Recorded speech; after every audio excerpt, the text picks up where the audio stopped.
Hi, thanks for joining us. I'm Chris Clark. I'd like to introduce our guest today, Shen Beili, who's the head of Bureau 1 of the International Department of the Central Committee of the CPC. Thanks for joining us. Thank you. I'd just like to ask you a few questions.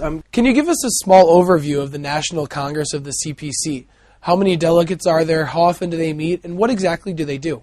The Congress, as you know, convenes every 5 years. And according to the Constitution of the CPC, the number of the delegates and the procedure of electing the delegates are decided by the Party Central Committee. So for the present, for the 18th Congress, there will be 2,270 delegates, which is of course determined by the Central Committee in last August. And it took about 6 to 8 months to elect these total delegates, which I think concluded in June this year. I was very lucky to be elected one of the delegates. From the procedure I experienced, I think this is a very well laid out procedure that will represent the wish of every member of the party to cast a vote for the person they want to elect. And also the process is well deliberated, drawing both the opinions of the general membership as well as the opinion of the party organizations. So how does one become a delegate to begin with? I mean, how do you become someone like yourself? How did you become a delegate, and how long will you serve a term? I can give the example of my own experience because I know there are different ways of election because it's quite flexible within the framework of provisions of the party constitution. But in my case, first of all, we know that these 2,270 delegates were allotted to 40 election units of the party. So one of the election units, one of the 40, is the ministries and the department directly under the Party Central Committee. This is one election unit, one of the 40. And my department belonged to that unit. So in that unit, we are allotted 108 delegates. That is the quota for our election unit. So 108 delegates will be further allotted to more than 30 ministries and departments. The international department is one of them. So our department, the international department, were given four quotas.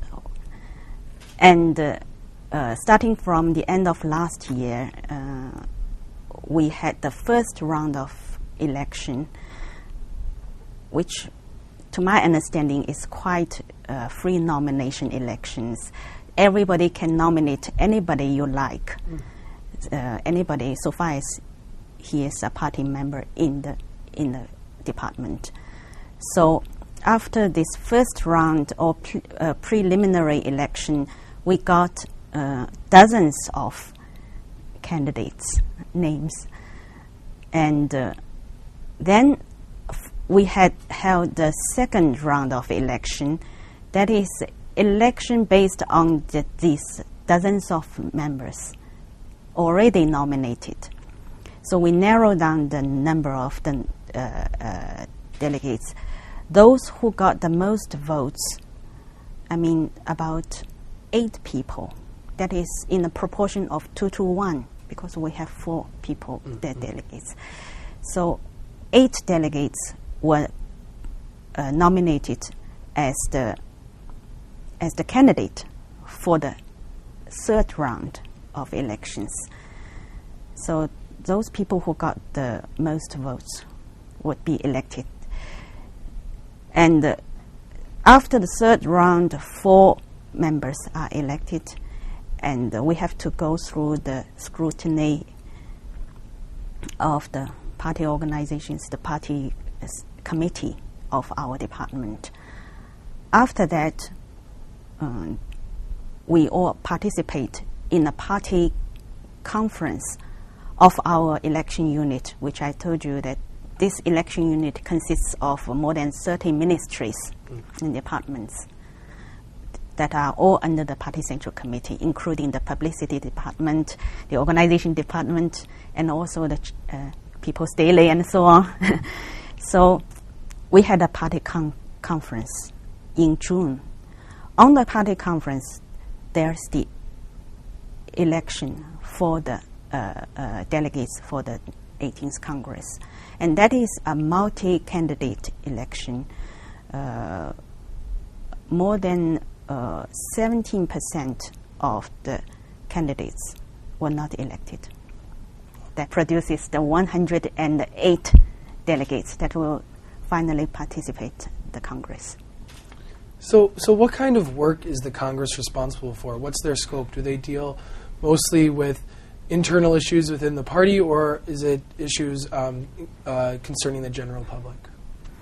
The 18th Congress, or any Congress, I mean, are usually very important in Chinese political life because in China, CPC plays a leading role in both in the development of the country as well as in the social and the economic fields and so on.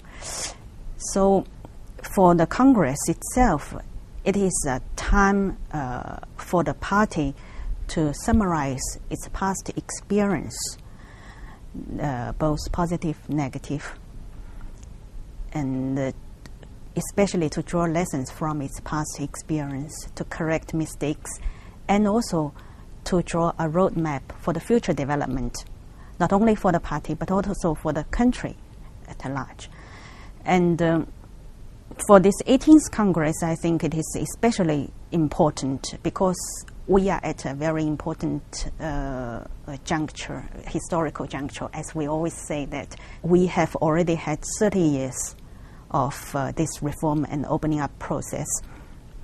So it is high time for the party to summarize its past experiences. And besides, we are also at a time that this concept of scientific development has been in practice for 10 years. So it is also a time to summarize the experience, especially when we are facing a more difficult and more complicated world situation, as well as the domestic situation. We need to give more consideration to our past experience to see what are the things that we have to stick to and what are the mistakes we have made. So this is a very important task for the party Congress to do. And more importantly is that the party Congress will also give guidance to the future development of China. When we say that the target of the country is to realize overall well-to-do society, we have to make well-planned policies and as well as a good strategy that will both suit the changing world situation as well as the changing demands of the people. These are very tedious tasks, I think, for the Congress. So delegates will make summaries and give reports on their experiences and what they've experienced in the past. Are there members of the Congress who sort of are more influential or more powerful or have more decision-making ability? Delegates of the Congress have different backgrounds of their own. Some are very senior leaders, some are just ordinary party members working on the grassroots level. But when they attend the Congress, they are all delegates, equally delegates. So we have the equal right to give suggestions, proposals, and also criticisms to some of the past practices of the country, of the party. Of course, during the Congress, all the delegates will have the right to vote, one person, one vote. That is also equal to vote the Central Committee of the party, which will be the leading body of the party. I see. Mm-hmm. Well, thank you very much for your insight, Shen Beili. It was very nice for you to join us. Thanks a lot. Thank you. It's a pleasure talking with you.